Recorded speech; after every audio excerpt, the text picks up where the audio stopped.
smoke gets in your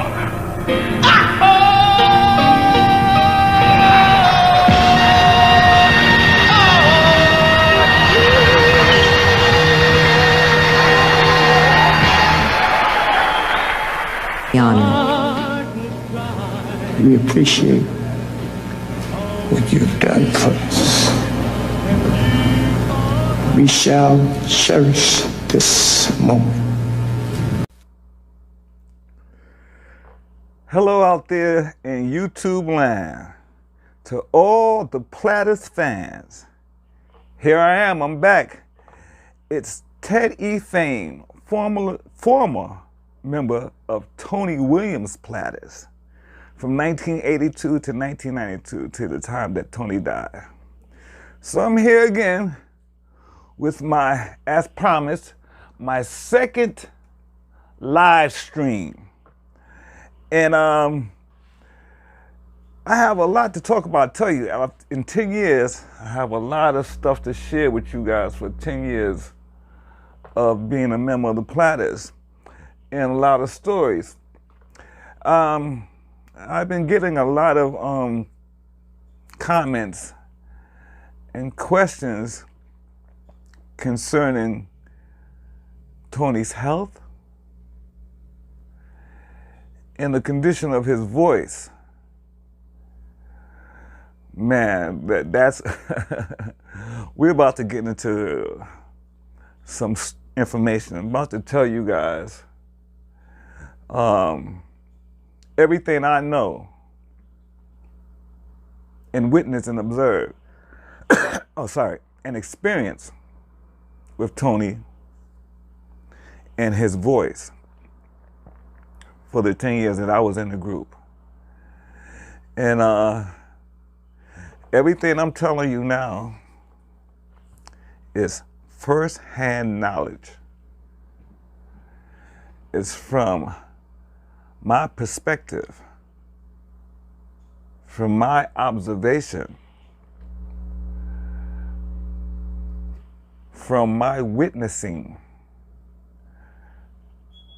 while I was there. It sounded like somebody's alarm just went off. It's not me. I know people hate that, but that's not coming from me. That's outside my apartment. Somebody else.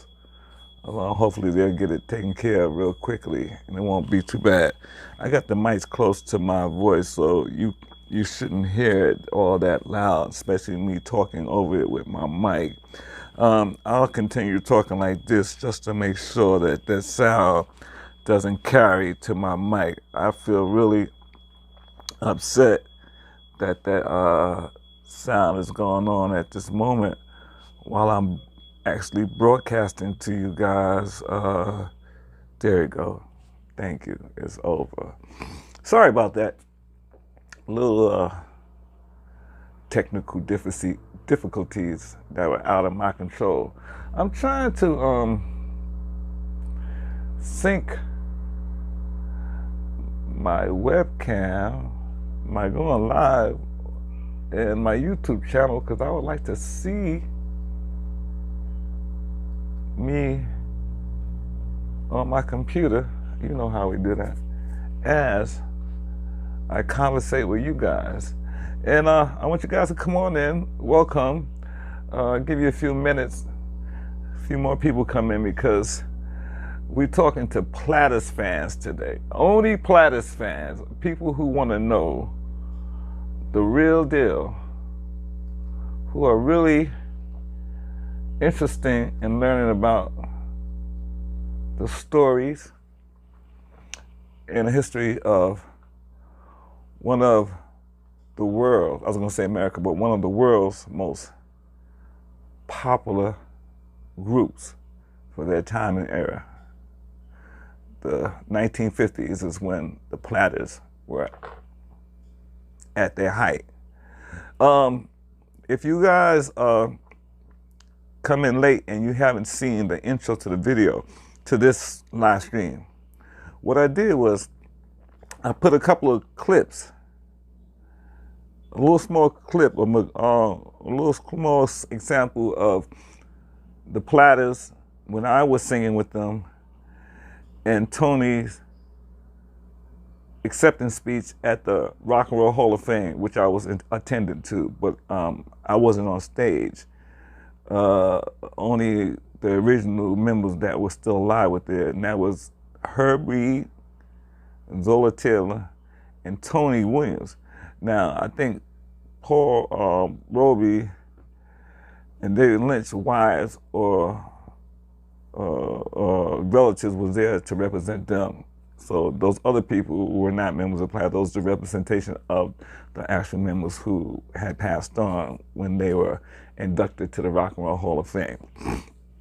So like I said, if you get a chance, if you're just coming in now and you want to go back afterwards and see that, you can actually see me singing. Just a little small clip, me singing with Tony and the Platters as a member of the Platters at that time. So that verifies who I am. I'm the last surviving member of Tony Williams Platters, okay? Everybody else in that video are no longer here with us. I'm the only one, so I'm the only one that can actually talk about anything pertaining to Tony Williams. And let's keep it clear, I wasn't even born at the height of the Platters' success, which was from 1955 to 1959, right? Because I was born in 59. So I grew up with Motown, so this is all coincidence by me even being a member of that group, which I joined in '82. So I can answer you from firsthand knowledge any questions about Tony from the time that I was a member of the group. But anything from, let's say, the 70s or the 60s or the 50s, I'm just regurgitating what was told to me. So how accurate those stories were, I can't speak on. I can only tell you from my perspective. But everything from '82 up to his death, I was there. So I can give you firsthand knowledge, accurate stories. So one of the reasons I titled this live what I did was because, as I said, I was getting a lot of questions in the comment on what was Tony's health and condition during the time that I was a member of the group. So when I joined the group in '82, Tony had to be around 54 years old when I joined the group. And I didn't meet Tony at first. I met the manager and the road manager and one of the members who came down to see me perform and offered me the job. So I didn't actually get to meet Tony until our first rehearsal. So the one thing, there's a couple of things, but the one thing I noticed when I actually met him for the first time was he looked like somebody that wasn't healthy. He walked like an older guy, older than his actual age at the time. And he seemed to struggle walking a lot. And he had put on some weight, so he was kind of heavy. But not obese, but heavier than the Tony you guys know in the picture, in the videos or from the 50s. And I could tell by looking at him, he was a drinker. And I didn't know this at the time, but I could just tell by you could tell a drinker when you see one, right? So those were the things I visually noticed at our first rehearsal with him. But the thing that really stuck with me at that first rehearsal is when he sang. And our first time I actually heard his voice live, I was disappointed. I was totally disappointed because you know, I only knew of him from the songs and the records and the videos that I've seen and heard of him. And that man had an amazing voice. He was a true tenor, and his sound was impeccable. I was, wow. So when I actually heard him sing live, now this is 1982, okay? And I spoke in my last live about Tony's voice had deteriorated by the time he got to into the late 1960s. So by 1982, he was on his last leg vocally. So at that first rehearsal, I was like, man, what's wrong with his voice? Something is wrong. It don't sound right. He almost sounded like he was whispering. He didn't have any breath in his voice. He didn't have any power in his voice. And I noticed that they changed the keys to a lot of the songs. So we weren't doing these songs in the original keys anymore. And he never really struggled to hit the notes because they changed the keys. But it didn't sound, it sounded off, like something was wrong. And also, I noticed that sometimes he forgot the words. But that didn't happen a lot. But sometimes he forget the words and he would mumble something and over the words. But yeah, I noticed something off at the rehearsal. And he didn't sing a lot at rehearsal. It was more getting me prepared for for our next up and coming tour, and me learning all the background parts, because I was only singing background in the beginning, and learning all the background parts and learning all the dance routines, and then doing some of the hits, because most of the times when we're on tour, we're headlining with multiple acts. So when we're on the tour and we're headlining with multiple acts, we basically only do the hits. But when we're doing we're on tour by ourselves, we playing in a club and it's just us, then we'll do like an hour plus show, and then we'll feature more of the repertoire, songs that we would normally not do, that Tony would not do, and we'll also feature the members in the group, and they would get a chance to sing a solo number. So that was basically how it went with the group. And like I said, his voice, and this was 1982, and his voice was like, that something's not right. And then, after I got to know him and be around him a lot, I saw what the problem was. I figured it out on my own. He was an alcoholic, and he was a heavy cigarette smoker. I never saw him do any drugs. No, never. But his drug of choice was alcohol and tobacco. And he used to smoke those long, kind of cigar-ish cigarettes. I think they call Tipperellos or some shit. If anybody knows what I'm talking about, the name of it. But I know they was imported. He had to always go to, he lived in Manhattan on 58th and Columbus Circle, right across the street from Central Park. So there was a little cigar stand on the corner, and he would buy his imported, there was an imported cigar, so he would buy them from there. But I said, that's why he don't have any breath to carry and hit those high notes and from that smoking. And that's why his voice is deteriorating, because of the drinking. It made sense. And then over time, and then, you know, going back to what I said earlier about not being there in the 60s and 70s, so I don't know, I can just tell you from what I was told. I was told there were times, and if any of you guys were around in the 1960s or saw Tony perform in the Platters, or Tony himself in the 60s, because he had left the Platters in the mid 60s, so he was kind of out there doing his own thing. I was told he would be so drunk he would fall off the stage and I seen it with my own eyes. And I got a story about that. That happened in Aruba in 1986. That was, oh my God.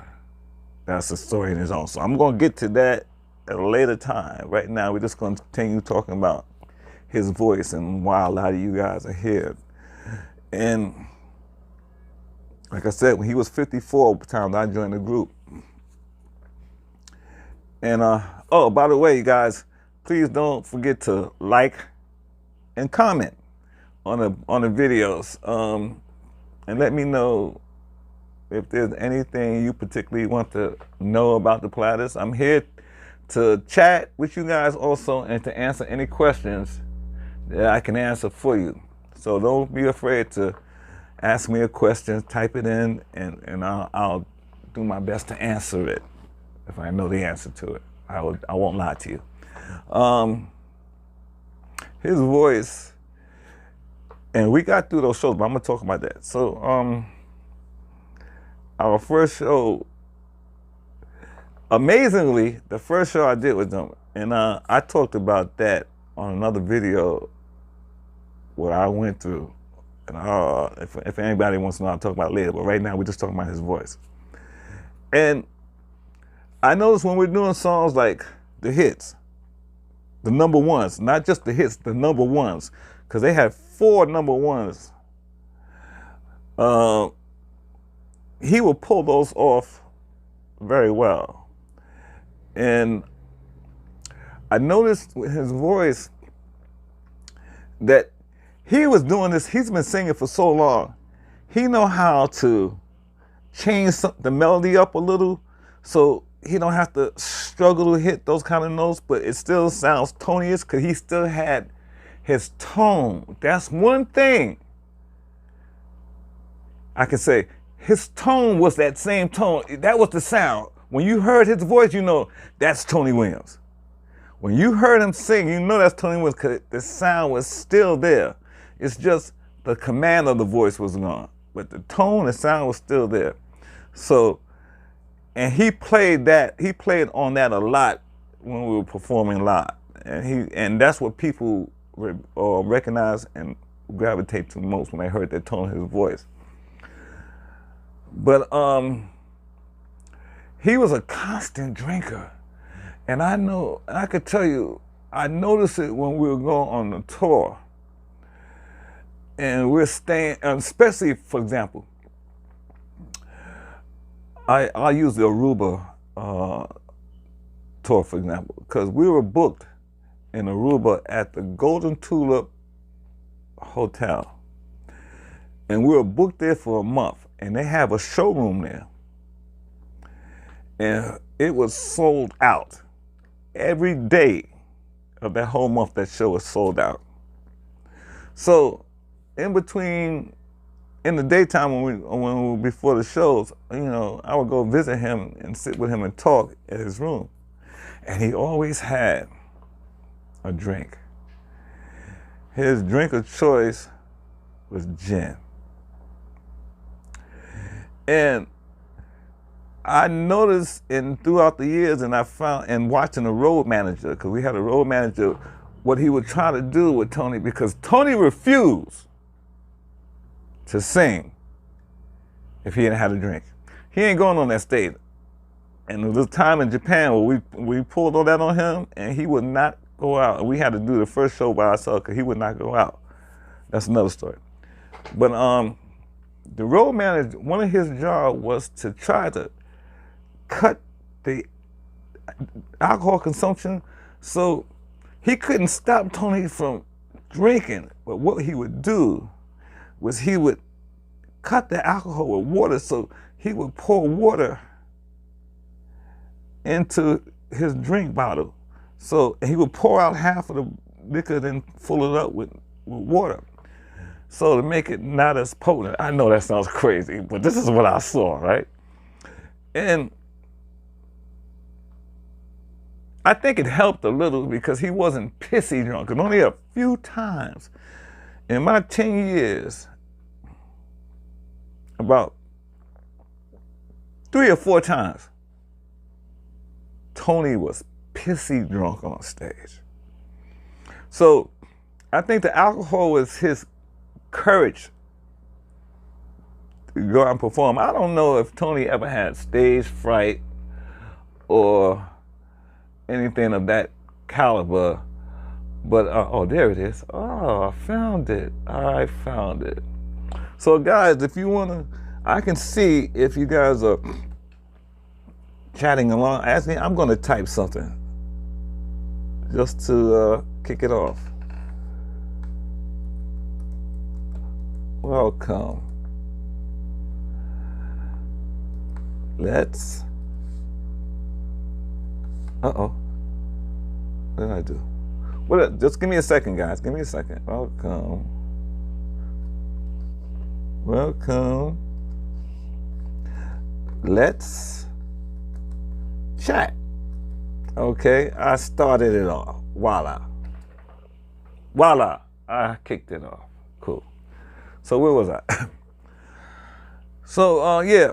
So we was in Aruba and we were just sitting around the hotel room, and he always had a drink and he had that cigarette.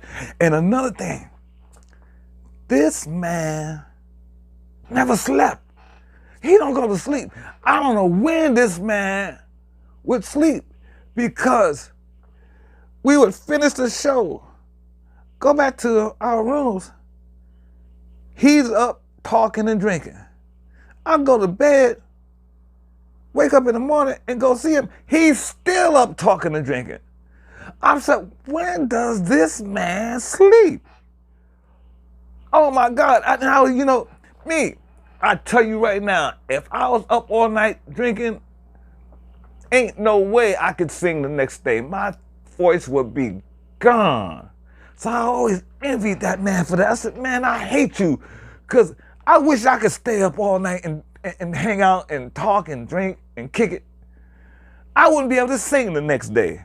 My voice would be gone, but that never bothered him. That man would still go up and sing with whatever voice he had left. And just to give you an example of what I'm talking about, there's a video on my channel that I posted with us performing live. And we did Smoke Gets in Your Eyes, the whole song. On the beginning of this is just a clip, but the videos of the whole song. So go watch it and comment and tell me what you think of Tony's voice. That was actually one of our last live film performances. And that was in 1988 when we filmed that. And he died in 92. So for those last 4 years, from 88 to 92, his voice just, from where it is on that video, it just kept going down, down, down. So I've seen the comments, and people on the video, some people telling me, you know, it's a shame what happened to Tony and his voice. But hey, let that be a lesson to any singers or any potential wannabe singers in the future. Take care of this thing. I tell you, I'm sick. You know what? Here's a irony. This year, I will be 64 years old. That was the age of Tony when he died. Me at 64, I still have my youthful energy, and I'm in perfect health. Nowhere near what Tony was like at this age when he died. So take care of yourself. You know, here's the thing that I tell all singers. Your voice is the only instrument that can't be repaired or exchanged. That can't be replaced. For example, if you break a note, if you break a string on your guitar, you can replace that string. If your piano is out of tune, you can get retuned. Any other instrument beside your voice can be fixed, repaired, or replaced. Once you mess up this, ain't no coming back. And there's a history of singers, famous singers, who abused their voice, and at the latter part of their careers, it was terrible. Perfect example, Bill Melody from the Righteous Brothers had that high voice. We've done a lot of shows with the Righteous Brother. His voice, and this is, I think he died before Tony. I think he died in the late 80s. Well, we've done a few shows with the Righteous Brothers, and his voice wasn't the same. Now that guy who sung, oh, I'm sorry if I said Bill Melody. Is Bill Melody the guy who sung the low part? What's the guy who sung the high part? That's what I'm talking about. Because the guy who sung the low part, Bill Melody, his voice still sounded the same. Because he was a baritone, bass baritone. So his voice still like, you'll never close your eyes. Yeah, he still sounded the same. But that guy who said the high notes, no, it wasn't there no more. So, or Whitney Houston, another perfect example. But she had that other stuff, that booger sugar, also she was doing. That booger sugar, she was doing that also. So that had an effect on her voice. Who else? Another singer, an R&B singer, a great one was Alexander O'Neal. You know, now there's some, you know, that you have the people who took care of their voice and preserved their voice, and to this day it sounds great. Perfect example, Stevie Wonder. He still sounds wonderful to this day.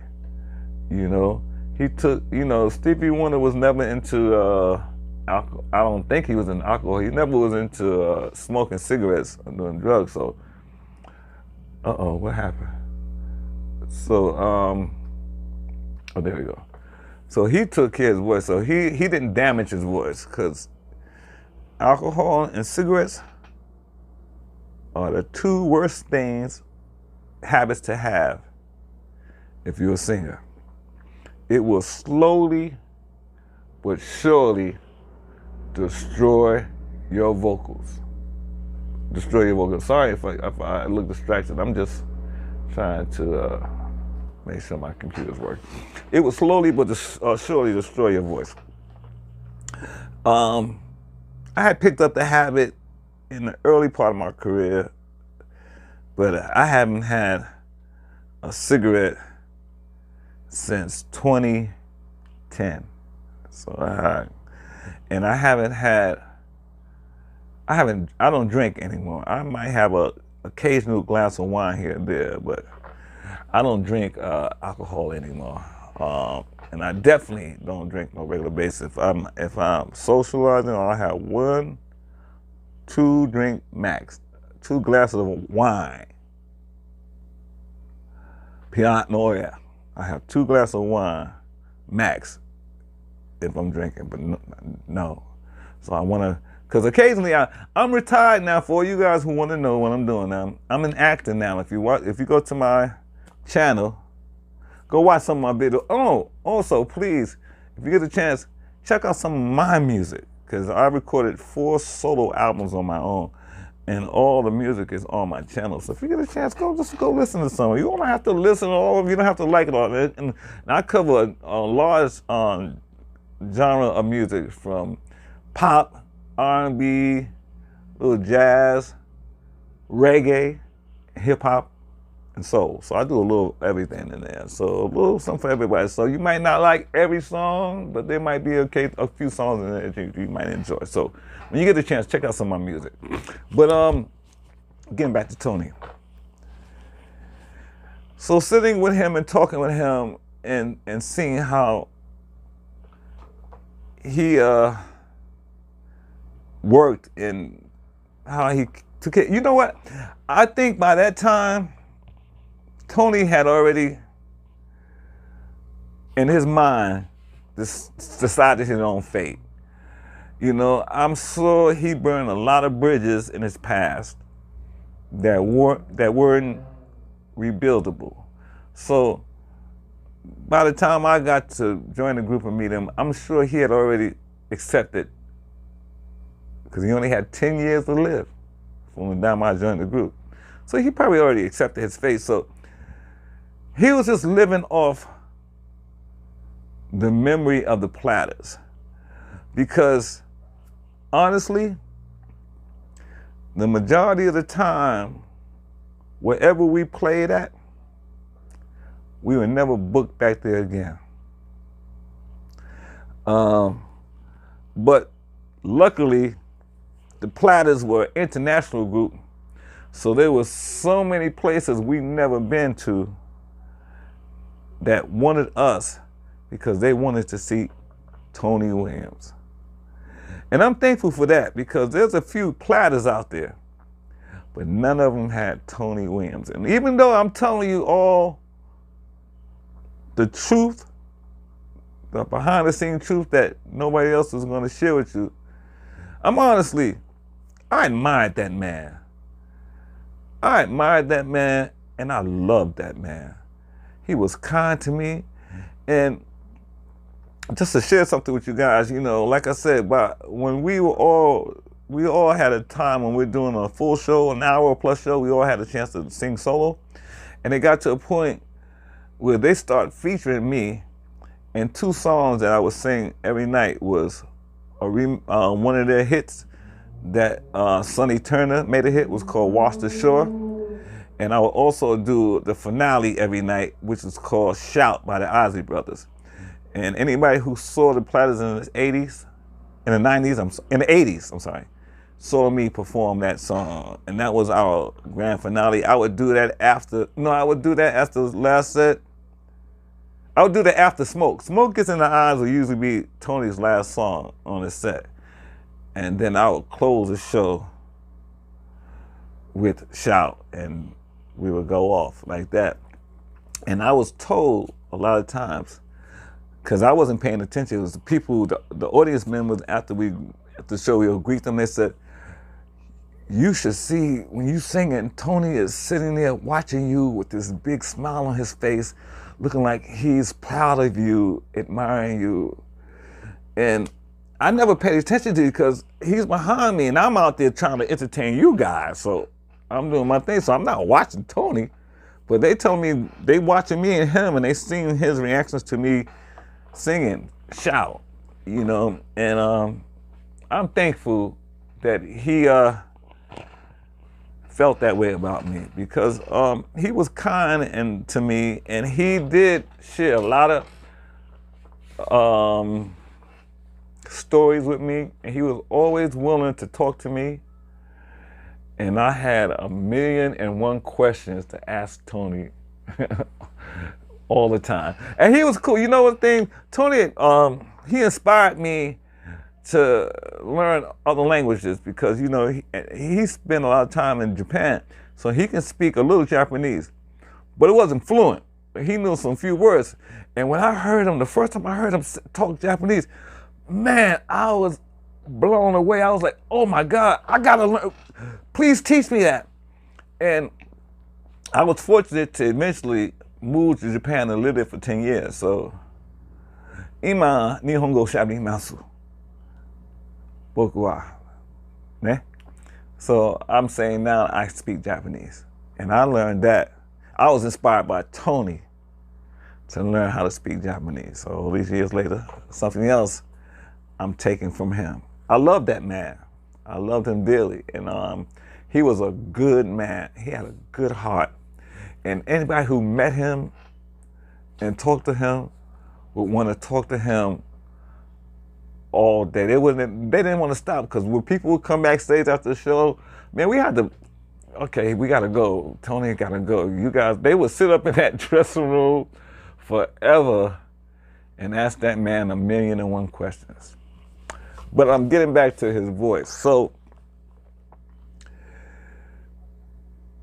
like I said, just seeing how he maintained his voice and took care of himself, you could tell that he didn't take it serious anymore. That's it. He just didn't take it serious anymore. He was just, the name of the Platters was so synonymous with Tony Williams that no other Platters group can get booked at some of the places we got booked at or sell out like we would sell out.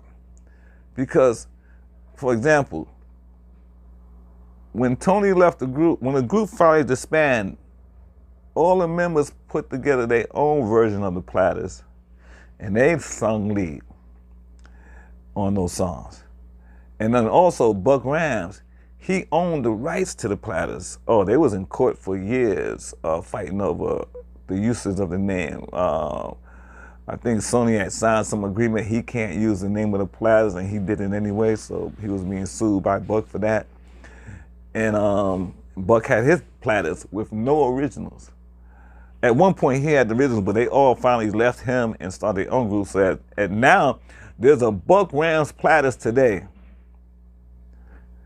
All these, because you know everybody, all the original members are gone, but his estate still owns the right to the name.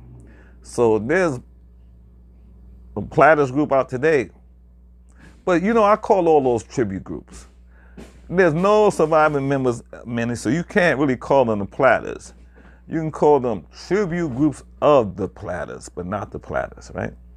And as I was saying, because Tony was the lead singer, and because he was the one that made that group popular and made those songs popular. I'm sorry, what's this?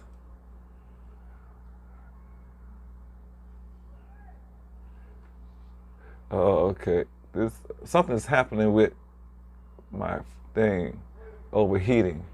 Hopefully it's okay. I'm sorry, I had to put my glasses on because I couldn't see. But I think my phone was overheating, but it should be okay now. Sorry about that. What I was saying. So yeah, because he was Tony Williams, and everybody knew the Platters from his voice, he was the only member that was able to capitalize the most off the name of the Platters. We got the most work.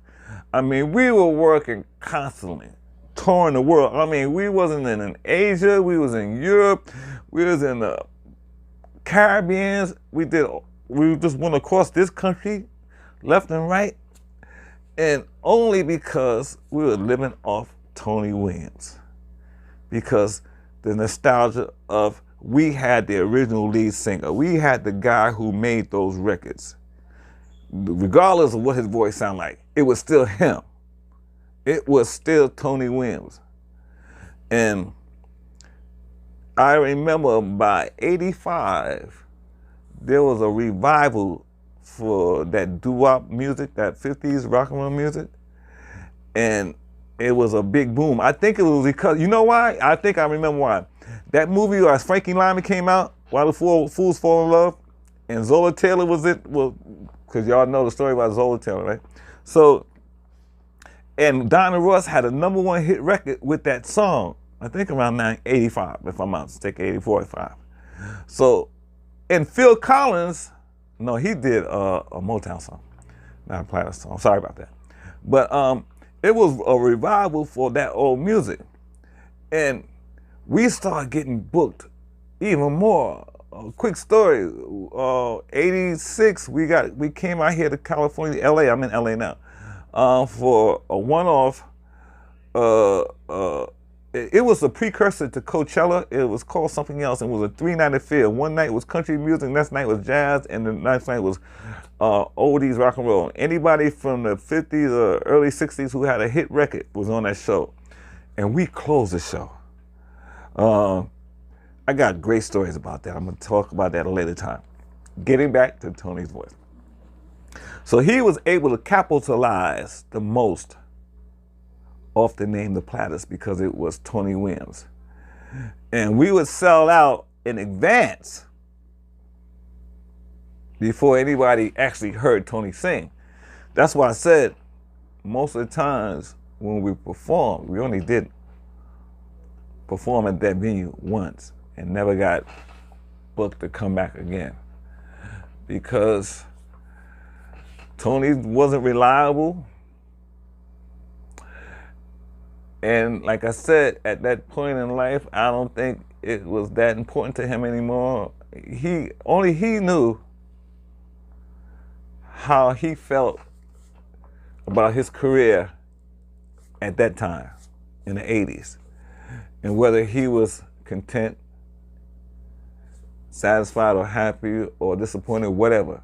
Only he can tell you. Even if he would tell me something, is it how he honestly felt, or is he just trying to say something just to say something? So I can't say that.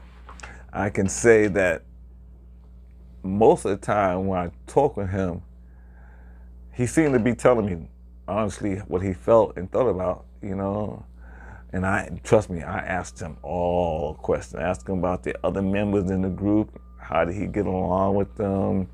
Why did he leave the group? What's the true story? What happened to his career? Why did he become as famous, as popular? Why did his music become as popular when he went solo as it was when he was a member of the group? So I asked him, he answered all those questions. I will reveal all those things at a later time. Right now, we're only talking about the condition of Tony's voice when I was a member of the group. That's why you guys are here. He was capitalizing off it.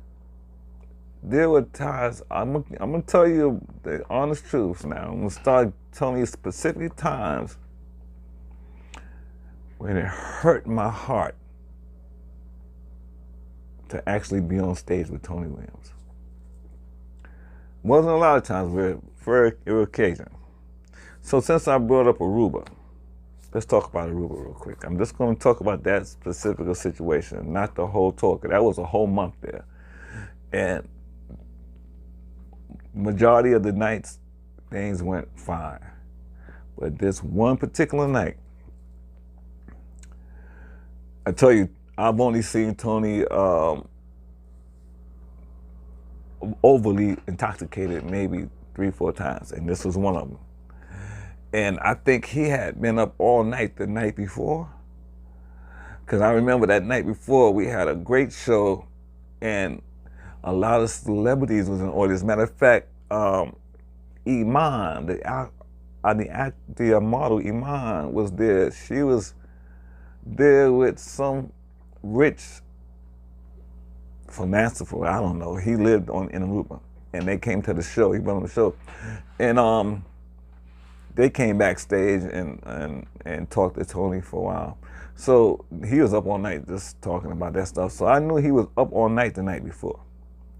So we had one show the next night. It was a 7 o'clock show. So we all got to the dressing room, and he showed up like 10 minutes before showtime. And he was drunk out of his mind. He was sloppy drunk, okay? And I was already worried. I said, uh-oh, this ain't gonna go well. This is not gonna go well. I don't even think he gonna make it to the show. And I was right. So normally what happens is, they will be introduced, the band starts off, it plays the intro number, and gets the crowd hyped. Then we come out, and got the 5 mics lined up front, and I'm in the middle, Tony is to my right, then the female, then me, then the baritone singer, and then the bass singer. So I'm always in the middle, so I can see from each side, right? So we go into the first number. I'm not gonna lie, I can't even remember what song we were singing at the time. But anyway, I could see from my parochial vision, Tony's swaying back and forth like this. And I'm saying, I hope this man don't fall. Now, there's a crazy part of the story. In front of the stage, it's like a gate, fence, a gate about this high, and it separates the audience from us. And it's like bars, like a gate with bars. And the bars are wide enough that, you can stick your head. Y'all know where I'm going. You can stick your head through the bars. Now, Tony is swaying back and forth like this. And I could see this, but I'm still singing because I'm concentrating, doing my part, doing my dancing and singing my background. All of a sudden, I heard a boom. I looked over, Tony fell. Do you know how drunk people fall? They don't catch themselves, they just fall. He fell, bam. His head went through the bars. Somehow he had turned his head and he was passed out and he was stuck. His head was stuck into the bars. The audience was like, oh my God. The band stopped. So we ran to Tony and we kind of jiggled his head. He's passed out now. And we pulled him out and we carried him back to the dressing room. And then we finished the show without him. Luckily, he didn't really hurt himself. He had a little bruise though. He had a little knot on his head because he hit his head. Like I said, drunk people fall, bam, they don't catch themselves, they just fall. So he had a little knot over his eye where he hit that floor. But he didn't really damage anything, and he was able to sleep that off, and believe it or not, the next show, the next day, this fool came out there and did one of his best shows. I'm telling you, it's crazy. There was a time, oh, this is a great story. What year was this? This was what year was George Bush president? George Bush was a big Platters fan. So the story goes,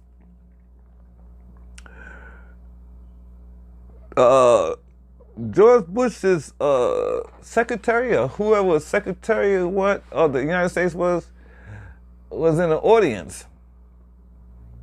And we were performing. This was in New Jersey, I think, if I'm not mistaken.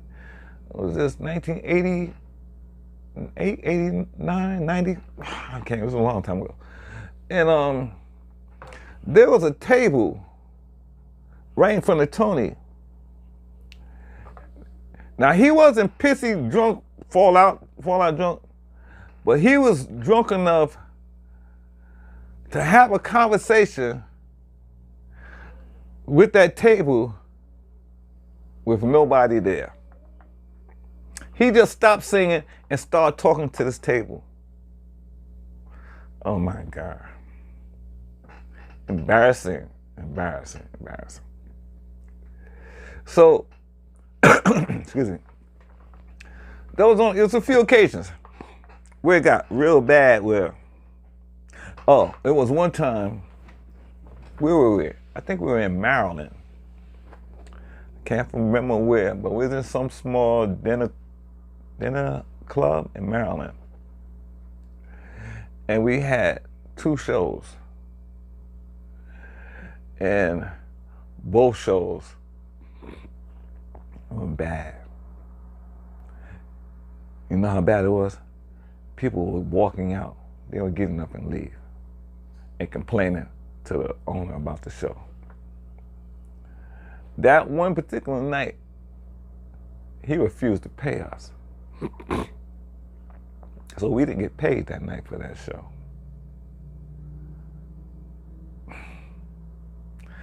Yeah, 10 years. 10 years I was with that man, okay?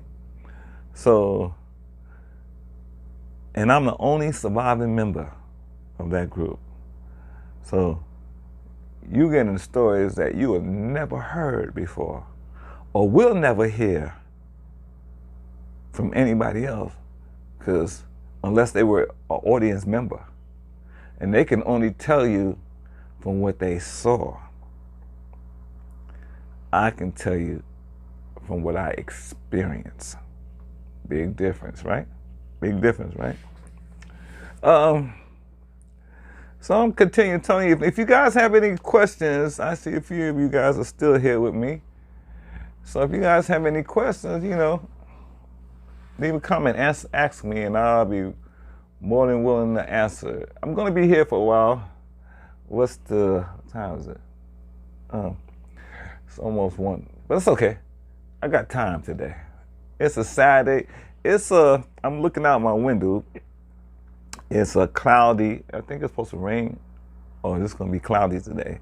Saturday afternoon here in lovely Southern California. And I'm here enjoying talking to you guys now.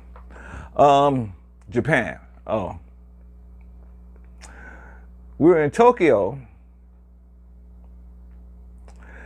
and this is a time where I told you where we had enough of Tony. So the road manager told Tony he wasn't giving him nothing to drink tonight. No, ain't having it. We need you to go out there. This happened, actually, this was out. We was on tour for 10 days there. And the whole tour, we did Osaka, Tokyo, and Nagoya. And the whole show went pretty okay. It wasn't bad. It wasn't great, but it wasn't bad. But this was our final night, our last show. So the road manager said, well, we ain't gonna get Tony on the drink. Let's try to get him to drink to do this show sober, do our last show, and let's go back home. Tony wasn't having none of that. Tony said, damn it, if I don't have a drink, I'm not singing. Those were his exact words. I was standing right there in the dressing room when he said it. And I was like, oh boy. And the road manager was arguing with Tony. Nope, this is Tony, I poured it out. It's nothing to drink. Well, damn it, you better go buy me a drink. Or better find it from somewhere, because I'm not going on that stage. Now, all this time, we're supposed to be on stage. The audience is out there. Where are the platters? We want the platters. The club owner coming back and knocking on this one. Hey, get on stage, get on stage. The people's calling for you. Tony said, y'all go ahead, I ain't going. So I guess to, prove a point to Tony, said, all right, you ain't gotta go, we're gonna go out there. The audience wasn't having it. The platters went out there without Tony and start. So what we did was, this is how we started. So normally we'll come out and we'll do Zing with the Strings to Your Heart, which is one of the tunes that Sonny Turner made popular. Tony didn't sing it. So the baritone singer, Ricky, would sing that song. So we thought what we would do this time is we would open the show with all of us doing our solo numbers that we would normally do in the show. And then eventually Tony would come out. Well, we did our numbers. Tony still wouldn't come out. Now the audience is banging and on the table, we want Tony, we want Tony, we want Tony, we want Tony, right? Golly. So we knew if Tony didn't come out there on that stage and sing, we wasn't gonna get through this show. So the road manager gave in and went and bought this man a drink. He took that drink and said, look, bam. I looked at that man, I said, oh my God. He said, okay, I'm ready. And went out there and finished the damn show. Can you believe that? These are stories I'm telling you, you don't get from no one else but an actual member, an actual person that was a part of that organization, that group that was there. Once again, I want you guys to please like the channel and make comments, because that's going to help the algorithm. Because I know there's a bunch of Platters fans all over the world on YouTube, and they need to find this channel so they can see there's still a surviving member. Even if I'm a replacement, I'm still a member. I was at the Rock and Roll Hall of Fame when we got inducted in 1992 at the Waldorf Astoria. I was there. I was sitting at the table. I didn't go on stage because I was part of Tony's touring band at the time. And by the way, he died right after that. A few months after that. So you can see in that acceptance speech, he ain't had long to live. You can see in that acceptance, and that's at the beginning of this live stream. Go back and see it. I put that little clip up to him saying, thank you. Look at his condition. He died a few months after that. Okay? I made a series of videos on this channel, and I talked about my 10-year experience, and I actually broke them down in a set where I talked about each year, what happened that year, from 1982 to 1992, who we were on tour with, what happened backstage, what happened during the tour, and all that stuff. So if you want to see me going into depth about each tour, each year, go watch those videos. But so basically, this is just a summarization of stuff. So, and this is a chance to talk to you guys live, and you can ask me questions about any of those tours or any other questions you would like for me to answer. I'll be more than willing and happy to do that for you. Touring was rough and it was fun. Now, I was 22 years old when I joined the group, so this was all brand new to me. So besides the fact of the things I had to go through musically, the exposure that I got from being a member of a legendary group, I can't repay them for that, because it was my career to take off after I left the Platters, which I'll talk about at a later date. So we're only talking about Tony's voice, right? We're talking about Tony's voice right now. So we got out of that Japan tour, got back home to America. We were all from New York at the time. We were all living in New York. I'm originally from New York. Tony's from Elizabeth, New Jersey, but and his wife Helen is from Florida, I think. But they were living in Manhattan on 58 and 7th Avenue, right across the street from on Columbus Circle, right at Columbus Circle, right across the street from Central Park. As a matter of fact, they had a penthouse apartment there on 18D was a number, and they had a terrace that go all the way around the building, halfway around the building. So you can go out on their balcony and you can look out at Central Park. But now they just built this big thing right in front of it, this big building right in front of it now. So the view is not there anymore. So actually I stayed there with them for a few years when I stayed with Helen. This is after Tony had died, and I came back, and Helen was like a mother to me. So she wanted me to stay with her for a while. So I stayed with her. I had just came back from Japan after being over there for 10 years. I think that was in 2000. So Tony, I could say in terms of observing him and watching how he would go about his day-to-day lifestyle, when we're back in New York, he had a little bar down a block on 58th and 8th Avenue that he would go to and have a little drink there and then walk back to his apartment. So he was comfortable living there. We had a doorman and everybody knew him. And as a matter of fact, a couple of famous actors lived in that building too. A couple of African-American actors that I knew of in that. Oh, also Walter Matthau's nephew, Dana Matthau, lived in that building also. And that's a story, because I used to work for Dana Matthau. He owned a Xerox copy shop that was a couple of blocks away from there, which is ironic because working for Dean and Matt at that coffee shop is how I got to become a member of the Platters. And there's a whole video that I made where I talk about that. You can go back and watch that. So Tony, mostly his life, when we're not on the road performing, he's in his room, watching TV.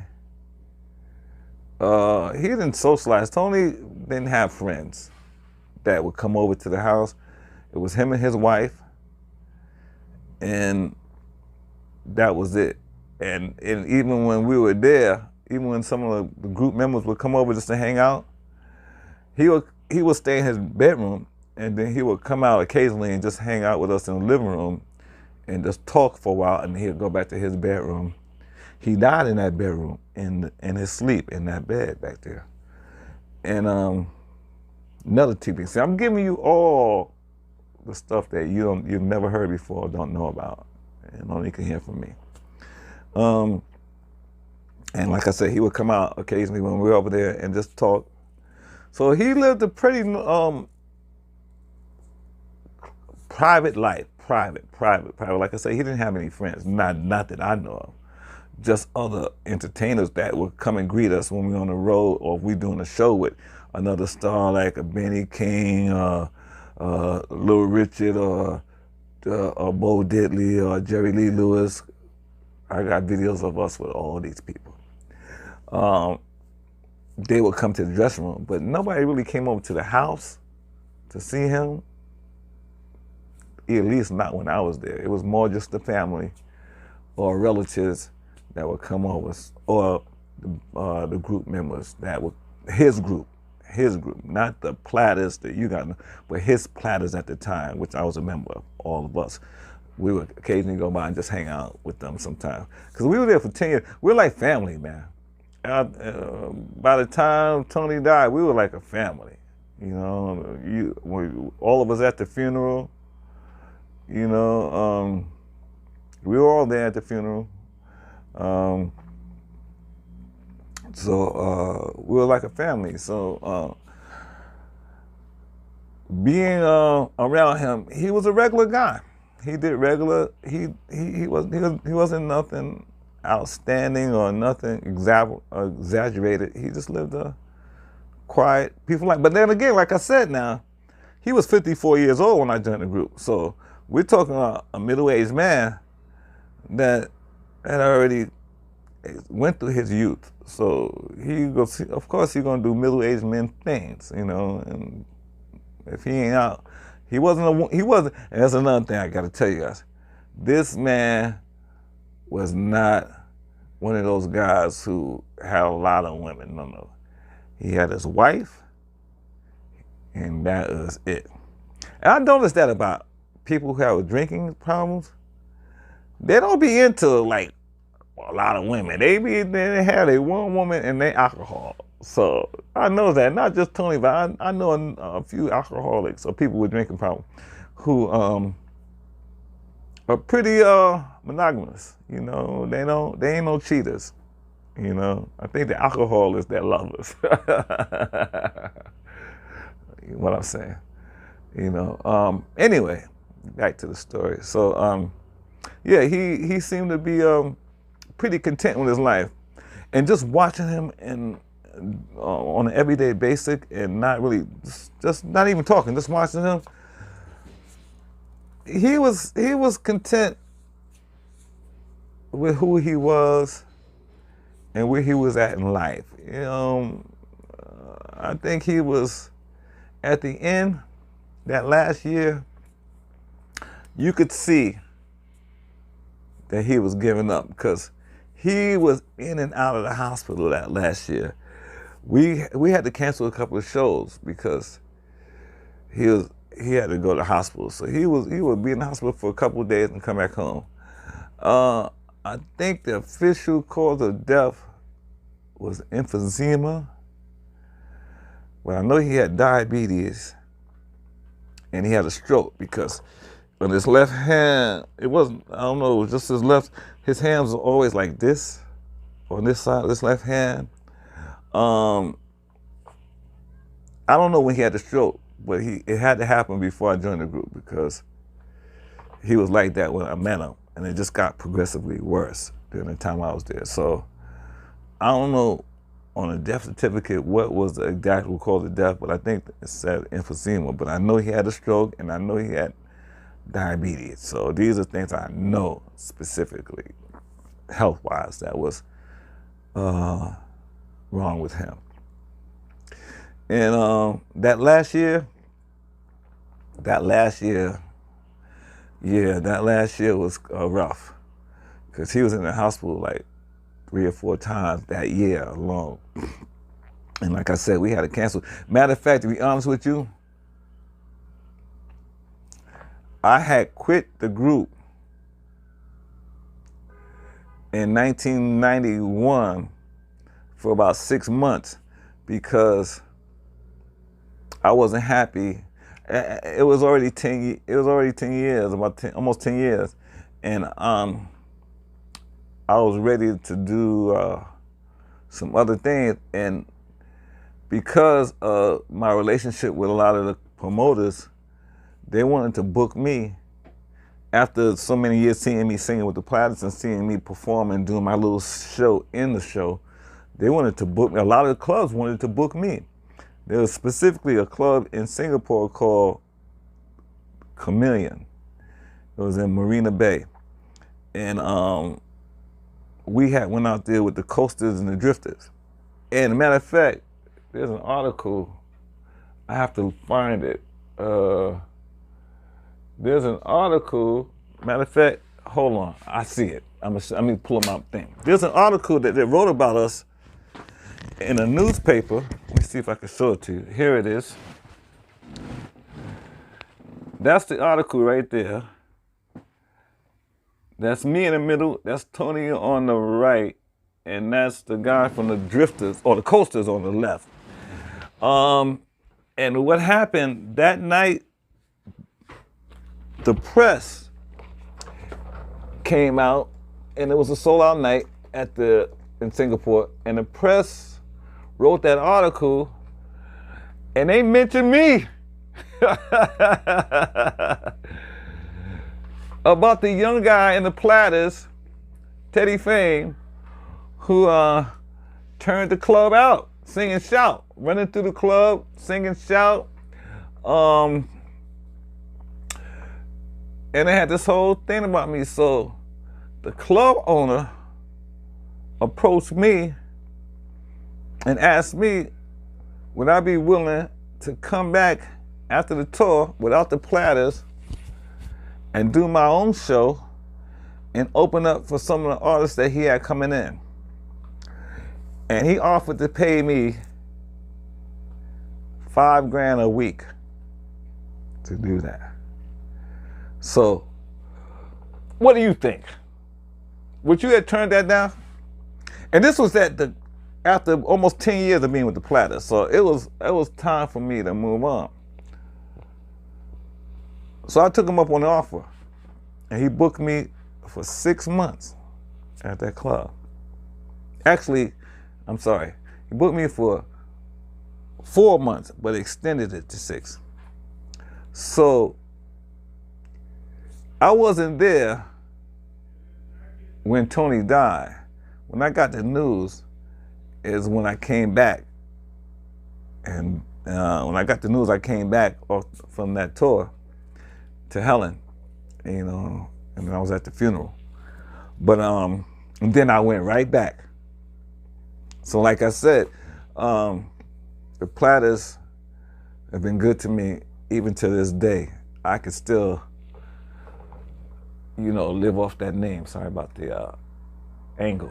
I could still live off that name of being a member of the Platters, being known as a member of the Platters. I could still, you know, go out. But that was a long time ago. So now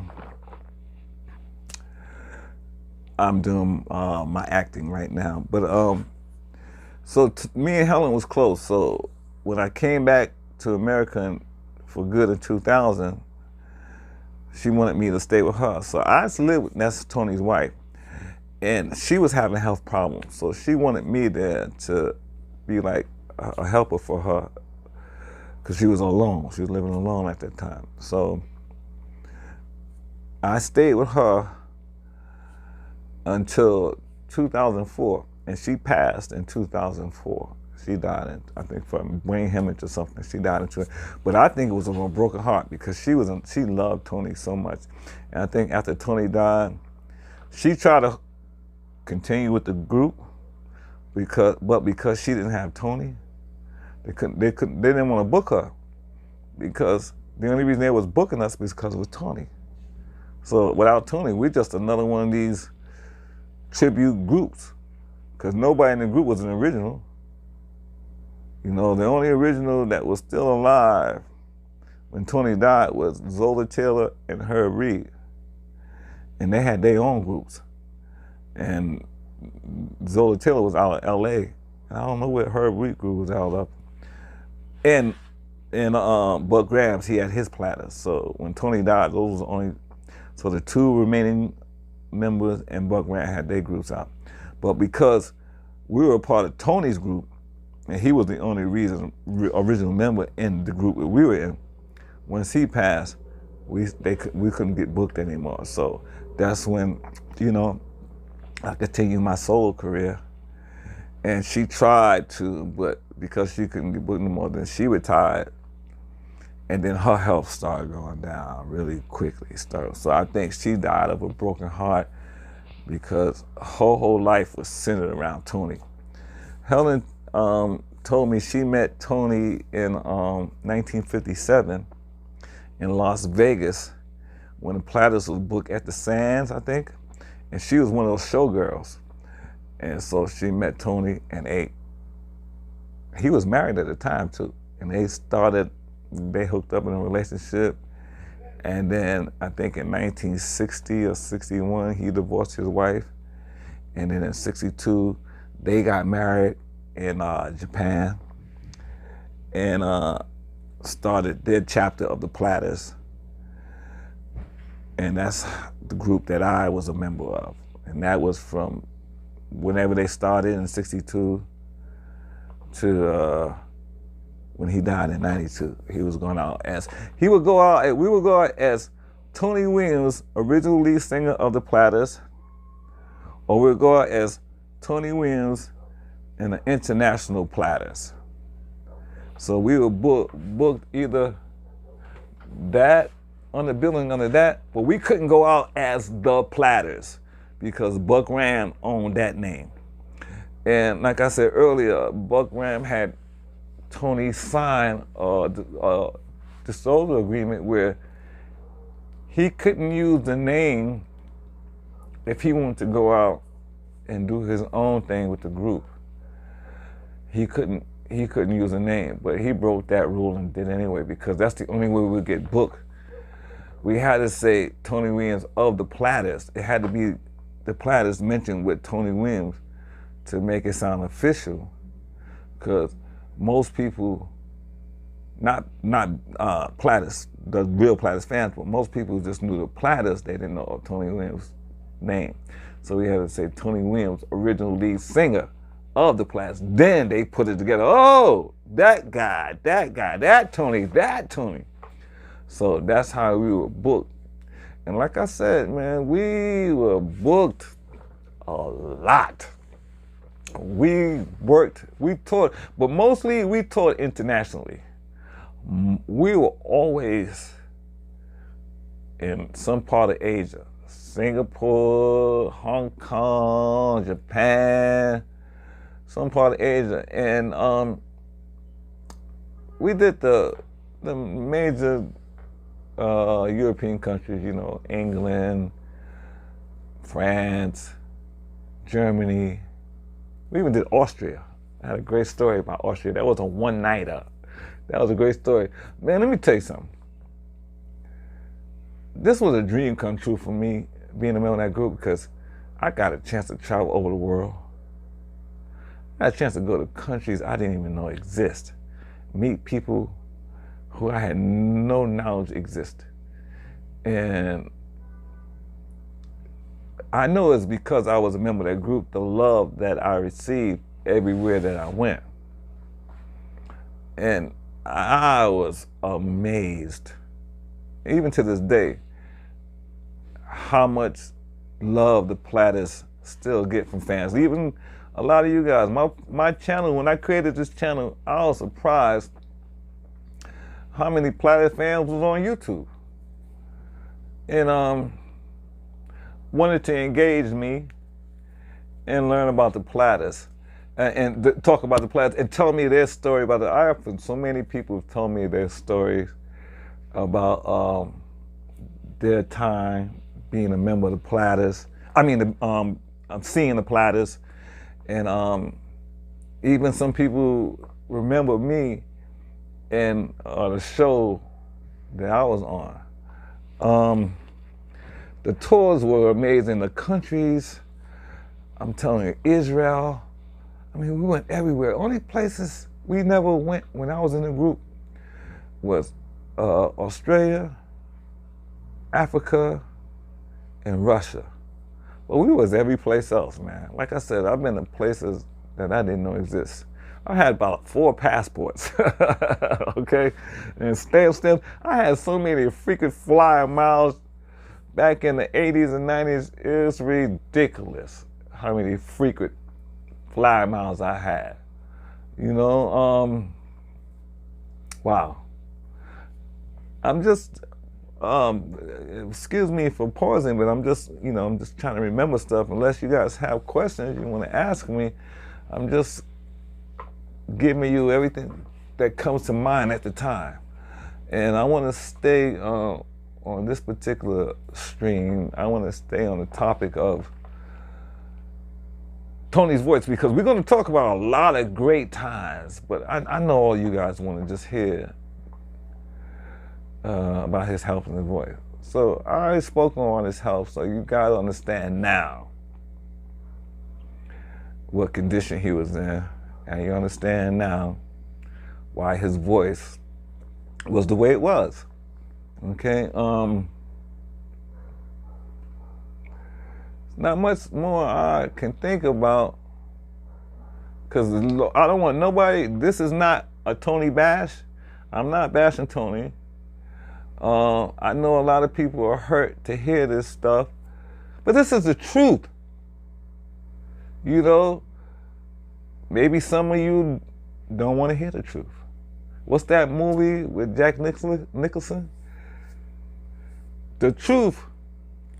You don't want the truth. You can't handle the truth. They say sometimes never meet your favorite celebrity, because you will be totally disappointed in a person that you imagine them to be to the person they actually are.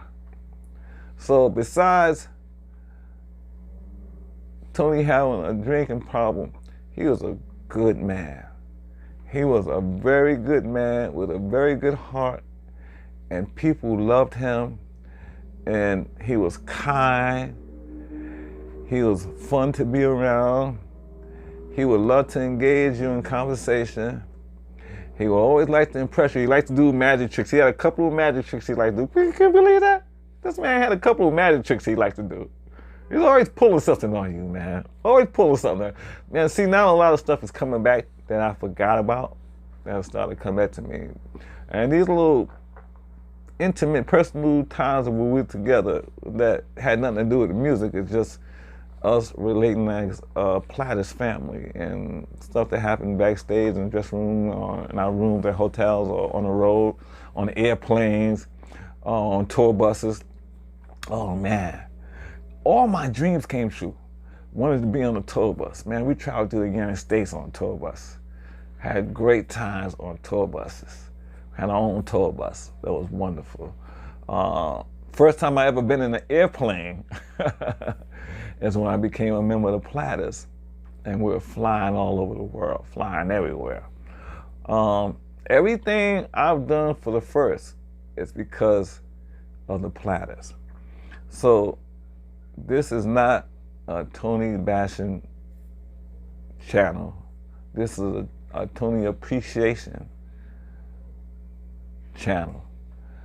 This is informative Platters informational channel. And this is from one of the last surviving members of Tony Williams Platters from 1982 to 1992. Ted E. Fame, that's my name. This is my channel. Please like, comment, and subscribe. Subscribe and even share the videos. Maybe some other Platters, maybe some friends of yours who are Platters fans who are not here would love to see these videos or subscribe to my channel. So please do that for me. I'm going to be going live at least twice, maybe 3 times a week, because I have 10 years of stories to tell, and they're all in here, and I want to release it and give it to all you guys, so it's out there in the universe. So once these stories have been told, they can never be taken back. So this knowledge and information you guys are going to be getting is something that you can share with people that you know who are Platters fans that don't know these stories, and that you can say you got it firsthand from an actual member of the Platters. All right? How long have we been recording? I'm sorry, I'm old. Gotta put my glasses on. Oh, we're going 1 hour and 20 minutes. I'm feeling good. I'm gonna stick around for a few more minutes, 10, 15 more minutes, and just hang out with you guys. There's not too much more I can talk about on Tony's voice. So if any of you guys have questions, comments, or concerns, please type them in. Let me see if anybody asked me anything yet. No. I'm surprised. I would think you guys, oh, am I wrong? Did I miss something? No. I'm not wrong. I'm surprised. I would think you Platters fans would have 1,000,001 questions. I mean, at least on the last a couple of days ago when I went live, I had a bunch of people questioning. That's okay. You got plenty of time to talk to me. Get to know me. I want everyone to get to know me. So keep coming back when I make future live stream, because I'm gonna go live. No more. I'm not going. I don't know if I'm gonna just make videos anymore and upload videos, but I'm definitely gonna keep coming live and eventually start communicating with you guys and answering questions. This has been a wonderful experience sharing this information with you guys. It's like going back in time when I'm talking to you guys and I'm talking about these stories. This is therapeutic for me because it makes me reminisce and remember what it was like during those times. It's funny because it's not until you get older when you realize, man, I wish I had a time machine and I can go back to when this all started and experience this stuff all over again. Because most of that 10 years was like living a dream. Meeting all these stars from the 50s and 60s that I would have never met if I wasn't a member of that group. And them knowing me, and some of them even telling me, oh, quick, I think I said this on my last stream. We were in Atlanta, Georgia at the Omni Civic Center. And it was us, Ray Charles, and Benny King, and I think the Del Vikings. I can't remember everybody. But anyway, we had our dressing room. So Ray Charles' dressing room is near ours. So Ray Charles always keep his door open. You know he's blind, right? So he didn't care. His door is wide open. So you can peek in and see and say hello to Ray. So I decided that what happened was we had went on. He was closed. This is one time when we wasn't closed. Ray Charles was a closer. So we had did our show, and we came off the stage, and we was going back to our dressing room. So we passed Ray's dressing room. So I peeked in, and I said, "Hello, Mr. Charles." And I said, "I'm Teddy from the Platters." He go, "Boy, I know who you are. You sound great out there. Keep on doing what you're doing. I'm loving it." I said, "Oh my God, Ray Charles know who I am. Ray Charles know who I am. Ray Charles know who I am." Man, I almost lost my mind. I couldn't believe that Ray Charles said he heard me singing, he liked me, he knew who I am. So I got a lot of moments that I cherish. There's another moment, since moments are coming back, and I'm gonna be here for a little bit longer. Moments are coming back that I remember when we first came out here, and I told you about that event that we did out here in LA that was a precursor to Coachella. The thing that amazed me the most, it was out in the Mojave Desert. So they built a stage out in the Mojave Desert near Riverside, and back then it was free. So they had us in these motels. But the reason they have us in motels instead of like one of the names then, because they had a large parking lot. They had a parking lot like these 2 football fields large almost. So they rented 3 helicopters. So they had the helicopter land in the parking lot, pick us up, fly us over the concert site, land back behind stage. We jump out the helicopter, we go on stage, do our set, jump back in the helicopter, and fly back to, man, I felt like the Beatles. I said, this must be what the Beatles felt like. Because we flying over and we looking down and you seeing all those people down there that we performed for. And we got on the elevator, and we were the headliners, and we followed the Righteous Brothers. So, man, everybody who had a hit record from the 50s and the early 60s was on that show. Everybody, you name them all. And we headlined, we closed the show. And like I said, we followed the Righteous Brothers. The Righteous Brothers are a California group, so you know they had a big, big following out here. But that stood out to me as one of the more memorable moments of being a member of the Platters. There were so many of them, and I'm gonna try to recall as many of them as I can. Man, this was a pleasure talking about this stuff with y'all. The memories are coming back. They're starting to flood in. I better get this stuff out before I get some kind of, and forget all this stuff. I better get it out now and have it documented. People are telling me all the time, man, when are you gonna write this book? You know, it'll be a bestseller if you write this book, because you got stories that nobody else know that happened. And people would pay big dollars to hear these stories about Tony Williams. So yeah, eventually, I guess I get around to it. So right now, this is the precursor to the book, this vlog. So I'm vlogging my book right now.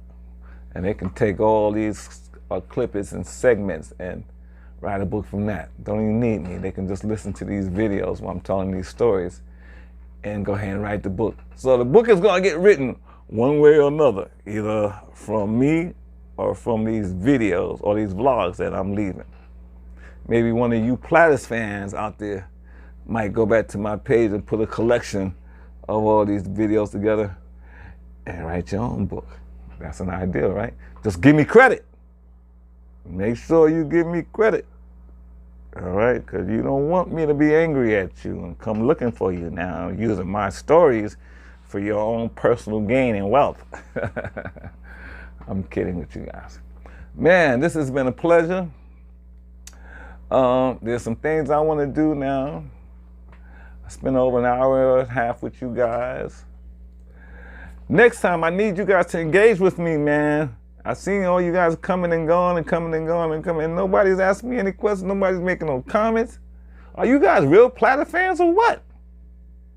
I mean, if I had a chance to meet somebody from a famous group that I love, I would ask them a million questions. That's okay. We got plenty of time, guys. Anyway, my name is Ted E. Thane, former member of Tony Williams Platters from 1982 to 1992. I will be doing another vlog in a couple of days. So I want you guys to go back, watch this, tell people to watch this, share this vlog with everybody, subscribe to the channel, like it, so the more likes I get, the more people see it. Anyway, I love you. Take care. See you again.